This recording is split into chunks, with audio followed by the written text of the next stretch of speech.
자, 오늘 요셉과 마리아라는 제목으로 여러분과 함께 예수를 지킨 사람들에 관한 말씀을 계속 이어서 여러분과 나누고자 합니다.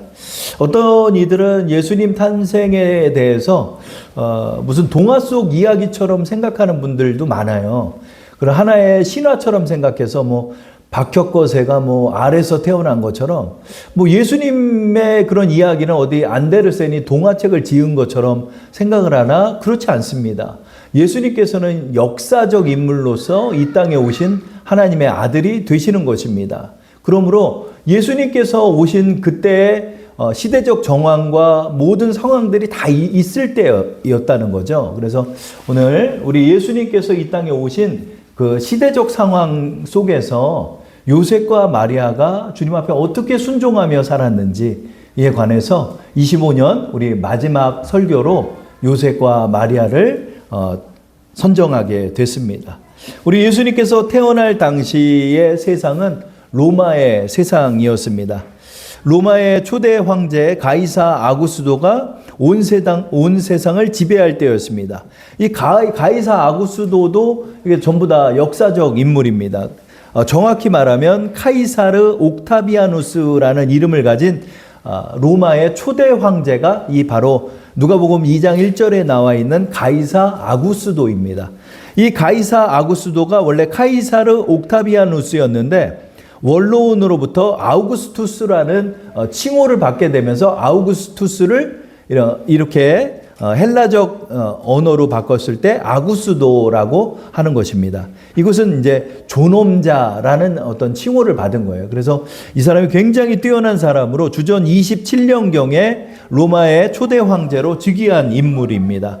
이 사람은 행정적으로도 뛰어나고 또 통치 능력을 가지고 있어서 이 황제 이후로 200년 동안 큰 전쟁이 없을 정도로 로마는 평화의 시대를 걷게 됩니다. 그래서 팍스 로마나라는 단어가 유행했대요. 그건 뭐냐면 로마의 평화, 이런 시대였다는 것입니다. 그래서 이런 시대 속에서 로마는 가히 해가 지지 않는 로마였어요. 왜냐하면 서쪽에서 동쪽에서 해가 뜨죠. 동쪽에서 해가 떠서 서쪽으로 질 때 그 모든 땅이 로마 땅이니까 해가 지지 않는 거예요. 서쪽에도 로마 땅이고 동쪽에도 로마 땅이니까 그만큼 어마어마한 영토를 가지고 있는 그런 시대였습니다.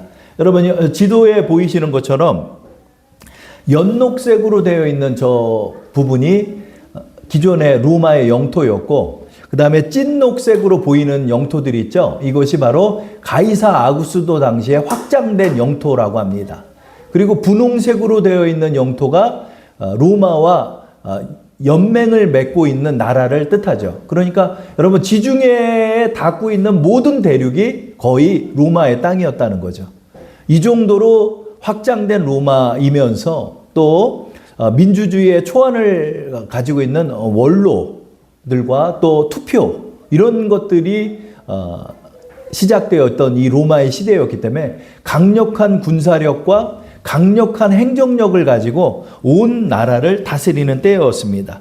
예수님이 태어난 때가 바로 이때였다는 거죠. 우리 가이사 아구스도 옆에 우리 동그란 원형으로 있는 잘생긴 남자가 있죠. 이 사람이 누굴까요? 이 사람이 헤롯 왕입니다. 당시에는 헤롯 대왕이라고 불릴 만큼 아주 뛰어난 그런 유대를 다스리는 왕이었죠. 근데 명칭상 왕이었고 속국에 속해 있는 하나의 군주라고 할 수 있죠. 그러나 로마의 명령에 따라서 철저히 충성을 해야 하는 그런 입장이었죠. 그러나 본인은 이제 정권을 잡기를 원했던 거죠. 그래서 이 헤롯이 아주 잔악하고 뛰어난 정치가였습니다. 그는 원래는 가이사 아구스도 편에 서지 않고 가이사 아구스도의 대적자 편에 딱 서가지고 그쪽에 동아줄을 잡으려고 그랬는데 이 가이사 아구스도가 전쟁에서 이겼어요. 그랬더니 곧바로 여기로 붙어가지고 제가 저쪽에 충성을 했던 것처럼 당신께 목숨을 바쳐 충성하겠습니다. 이렇게 해요. 그랬더니 가이사 아구스도가 웃으면서 이 헤롯에게 정권을 부여해 주죠.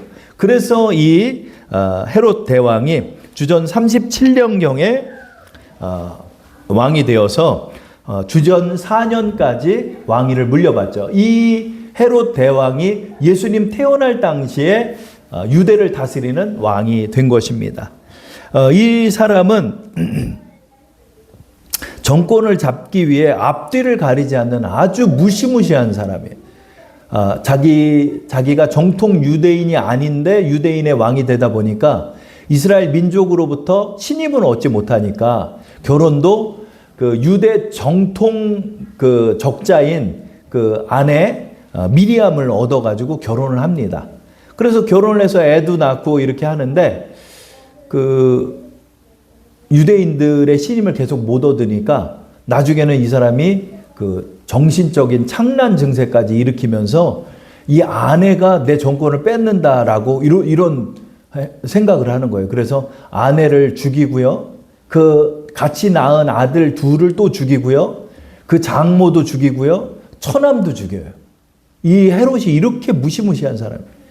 자신의 정권을 위해서는 그렇게 하는 거예요. 그래서 이 사람은 에서의 후손인 이두메 사람 출신이다 보니까 정권을 잡기 위해서 유대인의 환심을 얻으려고 그 성전 건축을 화려하게 하게 됩니다.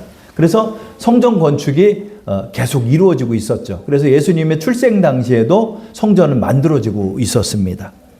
이 정도로 이 사람은 정권을 위해 앞뒤를 가리지 않는 그런 인물이었고, 그러나 굉장히 뛰어난 건축적인 능력을 갖고 있어서 가이사라의 항구 도시를 건설하고 여리고 궁전, 가이사라 궁전, 마사다 요새, 헤로디엄의 여름 궁전, 예루살렘의 자신의 궁전, 이런 거를 다 건축을 했어요.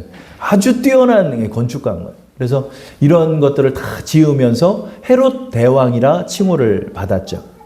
이러한 때에 우리 예수님께서 태어나신 것입니다. 우리 누가복음 2장 1절과 2절 말씀을 다 함께 한번 읽어볼까요? 그때 가이사 아구스도가 영을 내려 천하로 다 호족하라 하였으니 이 호족은 구레뇨가 수리아 총독이 되었을 때 처음 한 것이라. 이것도 사료를 다 찾아보면 그 시리아의 총독 구레뇨가 두 번에 걸쳐 총독이 될 때, 첫 번째 총독이 될 때 호족 인구 조사를 했음이 사료에 나와 있습니다. 그래서 이 모든 것들은 그냥 그 제자들 사이에 써 있는 편지가 아니라 모두 다 유통될 만큼 이 사복음서는 서로 통용되는 언어로 사본을 만들어서 나눴기 때문에 이 당시에 살아가고 있는 사람들이 역사를 다 알고 있는데 어떻게 거짓말을 하겠습니까? 그렇죠? 그러니까 이 복음서가, 이 성경이 믿을 만한 것이 되고 역사적 증거로서의 역할도 이 성경이 다 담당하는 것입니다. 왜냐하면 단 한 자도 거짓되게 쓰지 않았기 때문입니다. 이 누가복음 2장 1절에 가이사 아구스도가 이제 나라를 다스리는 그 시기 때 이제 세금을 원활하게 정리하려면 인구 분포를 파악해야 되잖아요. 그러다 보니까 각자 고향으로 가서 그 호족 등록을 해라. 그래서 인구를 파악하려고 한 거예요. 그래서 온 나라에 전부 다 이 명을 내린 거죠. 그러니까 이 명은 이 온 지역에 전부 다 퍼진 거예요. 그래서 각자들 다 고향에 내려가서 이렇게 호족을 정리하고 인구 등록을 하는 시기가 된 것입니다. 이때가 주전 5년경에서 4년경 정도가 돼요. 그래서 정확히 예수님께서는 AD 0년에 태어났다라고 우리가 생각하지만 역사적으로 정확히 따지면은 헤롯이 죽기 전이니까, 헤롯이 주전 4년에 죽었으니까 4년경 전에 예수님이 태어난 것으로 보는 거죠. 그러니까 주전 5년에서 4년경에 주님께서 태어납니다. 이 시기 때 호족 명이 내려져서 유다 사람인 우리 요셉이 이제 유다 동네, 다윗의 동네죠. 그 베들레헴으로 이동하게 되는 것입니다. 나사렛에서 베들레헴까지 거리가 어마어마해요. 지금처럼 뭐 중부고속도로, 경부고속도로가 있어서 직선 코스가 있는 게 아니잖아요. 그렇죠? 그러다 보니까 삥 둘러서 가더라고요. 그 거리가 200에서 230km에 달하는 거리입니다. 그런데 만삭의 아내 마리아를 이끌고 베들레헴으로 향하는 것입니다. 왜 마리아를 베들레헴으로 데려갈까요? 같은 유다 지파니까 가나 보다 이렇게 우리가 생각하지만 사실은 그 집안에 가장이 가서 등록해도 돼요. 우리 아내가 누구고 우리 자녀가 누구라고 이렇게 등록하면 되니까 요셉만 가면 되는데 굳이 마리아를 이끌고 가는 것입니다. 왜일까요? 여러 가지 설이 있는데 그중에 우리가 괄목할 만한 설은 마리아가 동네에서 좀 흉흉한 소문이 났을 것 같아요. 여러분 좁은 동네에는 소문이 많이 나잖아요. 뭐 서로들 아주머니들끼리 얘기하잖아요. 너 들었어? 너 들었어? 막 이러잖아요. 저도 어디 운동하러 가면은 아주머니들이 그냥 얼마나 재밌게 얘기하나 몰라. 그냥 3, 3, 5 모여가지고 운동들은 안 하고 맨날 무슨 방 까먹고 사탕 까먹고 그러면서 얘기를 하는 거예요. 뭐 얘기를 하면은 이렇게 들리잖아요. 들리면 다 남 얘기야. 다 남 얘기야. 너 들었어? 너? 걔가 뭐 어떻게 했다 이렇게 얘기를 하는 거야. 근데 마리아가 결혼할 때 이미 임신 3개월 차 정도가 됐으니까 엘리사벳 집에 3개월 정도 머물다 왔잖아요. 그러니까 3개월 정도라고요. 물론 아가씨니까 배가 볼록 나오지는 않았을 거야. 그런데 그래도 이게 소문이 나잖아요. 또 요셉이 이혼하려고 이렇게 준비도 했었잖아요. 그러다 보니까 마리아를 보호하려고 데려온 거야.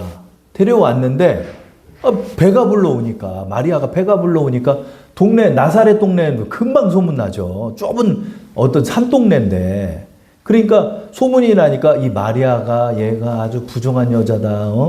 애 배 갖고 왔대. 뭐 이렇게 얘기를 했을 거 아니에요. 근데 요셉은 이 사실을 비밀로 뒀기 때문에 자신이 마리아를 보호해 주고 있었죠. 그런데 내가 갔다 오는 사이에 마리아를 그냥 두자니 마리아가 위험할 수도 있겠는 거예요. 그러다 보니까 마리아를 데려가려고 하는 것도 있고 그 다음에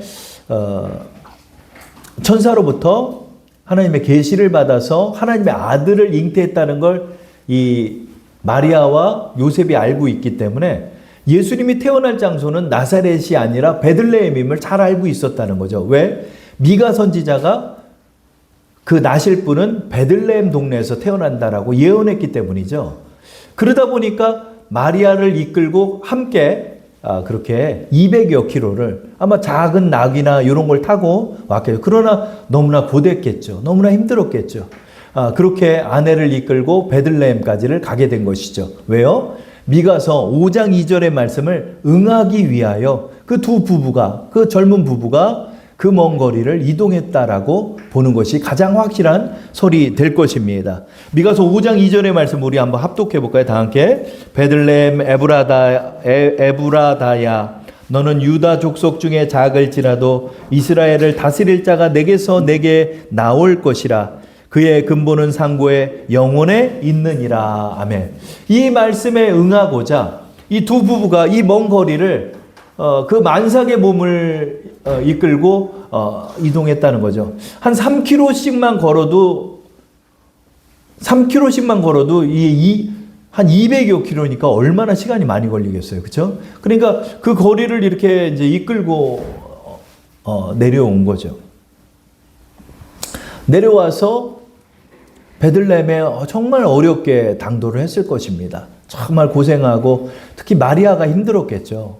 마리아가 힘들게 고생하면서 며칠에 걸쳐가지고 베들레헴에 당도했는데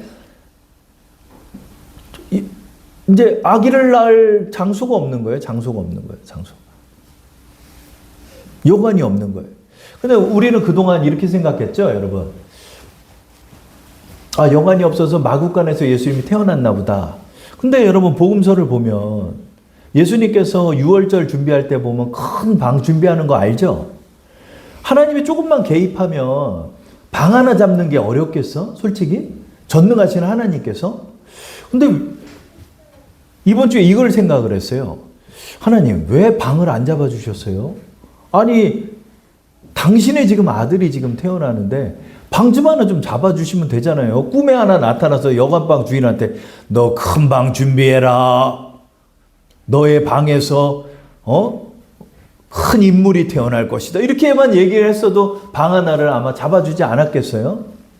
근데 방을 안 잡았던 거죠. 그래서 요셉과 마리아는 찾다 결국 그 베들레헴 외곽 산간지대까지 가서 외딴 토굴 같은 마구간을 잡아가지고 거기서 애를 낳은 거죠. 그러니까 거의 뭐 방을 잡은 게 아니에요. 그냥 저 길바닥에서 애 낳은 거랑 똑같은 거예요. 이 상황이. 왜 그랬을까? 그렇죠? 먼저는 우리 아기 예수의 태어남을 아무도 맞이하지 않는다는 거죠. 아무도 맞이하지 않는다는. 그리고 예수님의 태어남은 풍악을 울리면서 맞이할 문제가 아니라는 거예요. 원래 오늘의 말씀의 제목이 뭐였냐면 요셉과 마리아가 아니라 전쟁의 소막이었어요. 제목이. 예수님은 몰래 와야 됐어요. 예수님은 몰래 와야 했던 거예요. 왜냐하면 이제 사단 마귀가 비상이 났어 지금. 우리는 영의 세계를 보지 못하지만 사단은 이제 하나님의 아들이 육신의 몸을 입고 이 현실의 세계에 나타났음을 사단은 알고 있는 거죠. 이제 사단은 어떻게든 예수를 죽이려 하고 있는 거예요. 이 야심가들과 탐욕자들의 그들의 탐욕을 이용해서 예수를 죽이려 하고 있다는 걸 하나님은 잘 알고 계시다는 거죠. 그렇기 때문에 그 동네에서 애가 태어나면 안 됐던 것 같아요. 제가 이번 주에 하나님이 이런 생각을 주시더라고요. 왜 그 동네에서 못 태어났을까? 예수님은 그 동네에서 태어나면 안 돼. 왜냐하면 2살 이하의 어린애를 다 추적해서 죽였기 때문에 거기 누구 처자 하나가 와가지고 애 낳는데 이렇게 지금 로마 군인들이 와가지고 죽일 때 그 소문이 나면 추적할 거 아니에요. 이 헤롯이 집요한 놈이에요. 아주 간악한 놈이에요. 그렇기 때문에 끝까지 추적해서 잡아서 죽이려고 할 거야. 그러니까 예수를 비밀리에 태어나게 해야 했던 거예요. 예수님의 태어나심은 모든 민족이 축하할 문제가 아니라 조용히 태어나서 묻혀 있어야 돼. 왜? 사단 마귀의 주목을 받아서는 안 되는 거야. 그래서 저 산간지대에 아무도 모르는 곳에서 예수님이 태어났나 보다. 그런 생각이 이번 주에 들더라고요. 예수님은 왜요? 이제 전쟁을 치르기 위해서 사단 마귀와 이 전쟁을 치러서 인류를 구원할 계획을 가지고 지금 이 땅에 오셨기 때문에 예수님은 비밀리에 와야 했던 것입니다. 그래서 예수님께서 그 산간지대의 그 토굴에서 태어나셨죠. 그러나 속았다라고 생각한 헤롯은 이제 역추적을 해가지고 나이를 추산해 본 거예요. 지금 가서 며칠이 걸렸고 이렇게 되니까 얘가 태어났어도 아무리 나이를 먹어도 2살 이하겠구나. 2살 이하의 어린애 베들레헴에서 보는 족족이 다 죽여라. 그리고 조사해서 애가 태어났는지를 다 파악해라. 더군다나 인구 조사를 마쳤기 때문에 인구 파악하기가 더 쉬워요. 더 쉬워요. 그렇기 때문에 2살 이하의 어린애들을 다 죽이라 하는 거죠. 그러나 그 배후에 누가 역사하고 있죠? 마귀가 역사하는 거죠. 헤롯에게 말하는 거야. 네가 왕이잖아. 근데 지금 왕이 태어났다네? 너 네 왕권 유지할 것 같냐? 빨리 죽여야지. 죽이는 거 잘하는 이 헤롯이 이제 2살 이하의 어린애를 죽이려 합니다. 그러자 하나님께서 요셉에게 꿈에서 깨어나게 하셔서 말합니다. 너 빨리 피해라. 이집트로 빨리 피해라. 그래서 부랴부랴 그 아내를 데리고 이 아이를 데리고 예수님은 낳은 지 8일 만에 할례도 받았어요. 그래서 여기서 어느 정도 머물다가 부랴부랴 짐을 싸가지고 이집트로 이동을 합니다. 그런데 여러분 이집트까지의 거리가 얼마나 될까요? 제가 조사를 해보니까 직선거리로는 한 400km가 되는데 지금은 직선거리가 없잖아요. 이 당시에는. 그러니까 이게 굽이굽이 돌아서 가는 그 거리를 따져보니까 687km에 달한대요. 여러분 그 몸푼 여자가 애 낳은 지 얼마 몇 달 되지도 않았는데 그 아기 예수를 갓난아이를 이끌고 다시 600km를 또 이동하는 거예요. 600여 킬로를. 그러면 얼마나 고생스러웠을까요? 더군다나 요셉은 인구조사하러 베들레헴에 왔다가 이집트로 간 거니까 아무 준비도 안 하고 내려온 거예요. 뭐 이사를 가겠다고, 뭐 살림살이를 가겠다고, 또 누구랑 연락을 해가지고 뭐 일자리 잡아놓고 내려가는 게 아니라 그냥 혈혈단신으로 그냥 저 아내 마리아를 데리고 이집트까지 내려간 것입니다.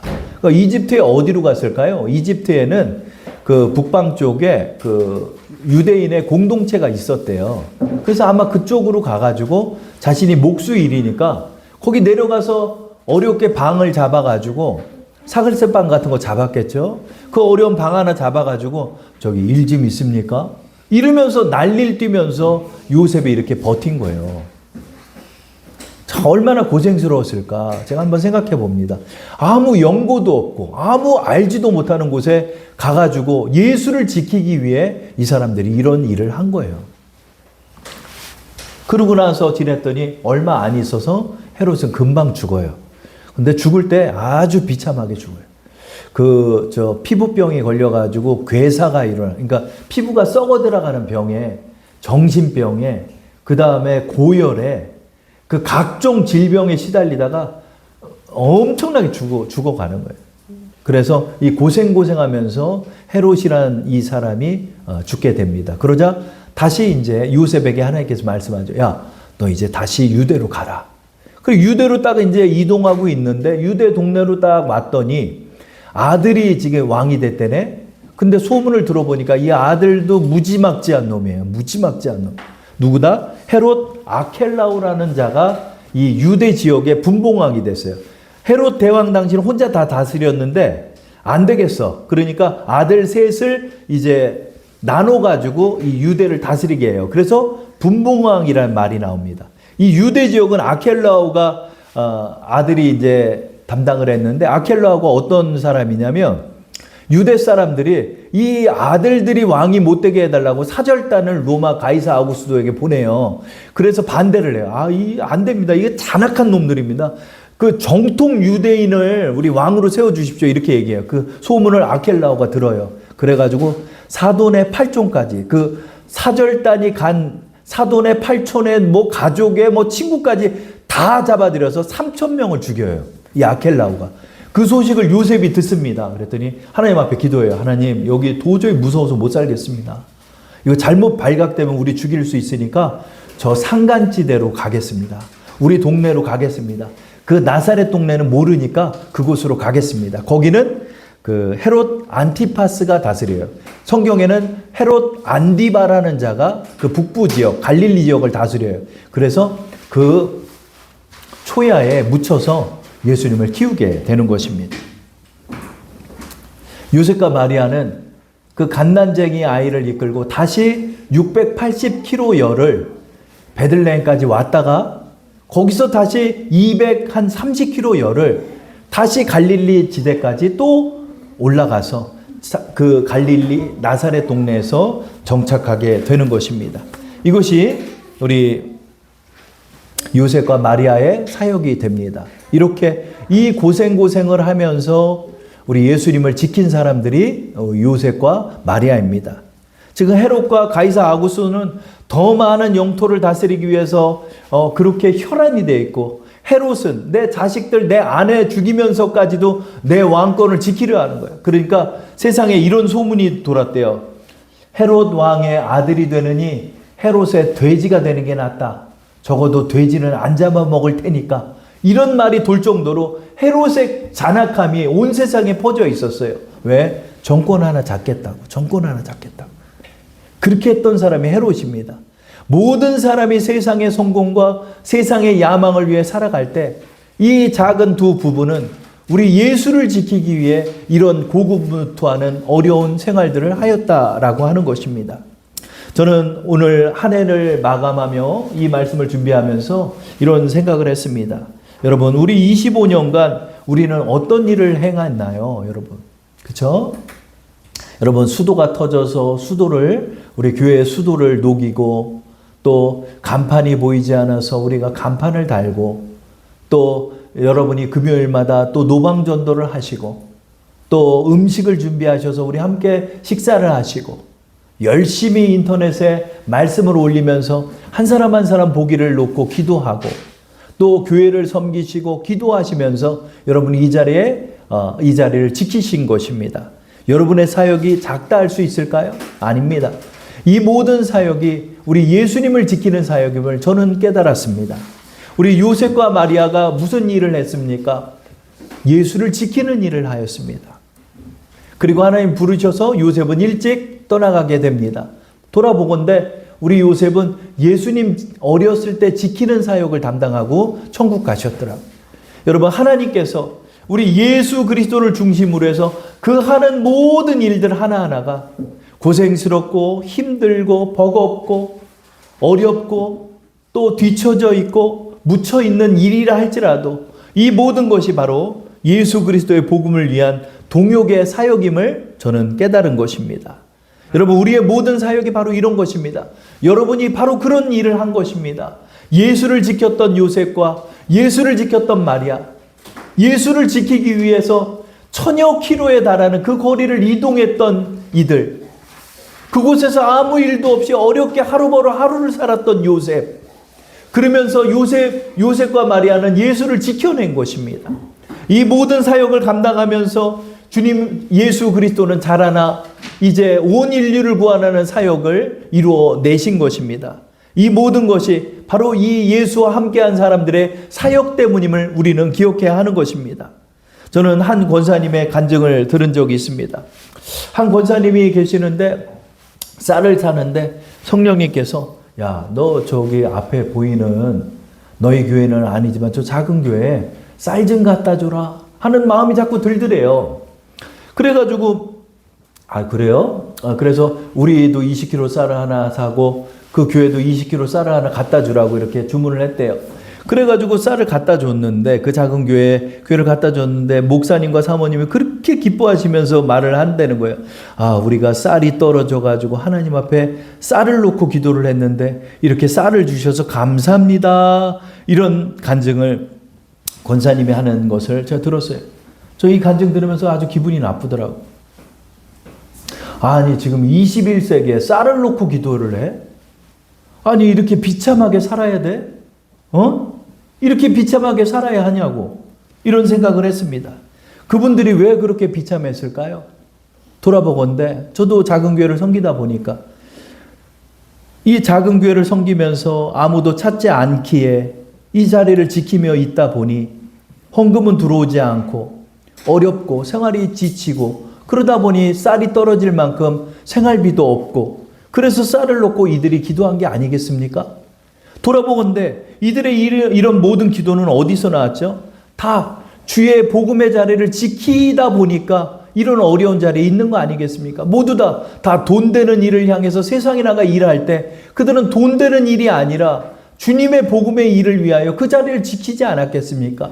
그 목사님과 그 사모님은 그 자리를 지키면서 비참한 환경 속에 처하지 않았겠습니까? 그러나 이 모든 이들이 다 주님의 사역을 담당하다 보니 겪는 모든 생활의 고루함과 어려움이 아니겠습니까? 그러나 이 자리를 지켰던 그 목사님과 사모님은 주의 일을 하고 계셨던 것입니다. 바로 그들 부부가 바로 요셉과 마리아라는 생각이 들게 되는 것입니다. 이것이 바로 순교적인 영성이구나. 그들이 그 자리를 지키며 구원 열정으로 사역한 결과 돈도 없고 쌀도 없는 지경까지 간 것입니다. 남들 다 돈 되는 일을 찾아다닐 때 이 부부 목사님은 주의 일에 동참했던 것입니다. 이 모두가 바로 순교적 영성이 아니겠습니까? 방학동에 계신 한 목사님이 저한테 이런 얘기를 하더라고요. 이은성 목사, 아이들 어릴 때 잘 놀아줘. 왜요? 그랬더니 우리는 서울에 집어들 돈이 없어서 의정부 부모님 댁에 거기서 얹혀 살았는데 아이들은 부모님 댁에 맡기고 이 방학동에다 개척을 하면서 우리 두 부부는 이 교회에서 잠을 자면서 새벽 예배 섬기고 그랬어. 그러다 보니까 우리 아이들이 벌써 커버렸더라고. 그래서 아이들과 우리는 어렸을 때 추억이 없어. 그러니까 너무 미안하더라고. 이런 얘기를 저한테 하시더라고요. 그 큰아들은 호주로 이민 가버렸어.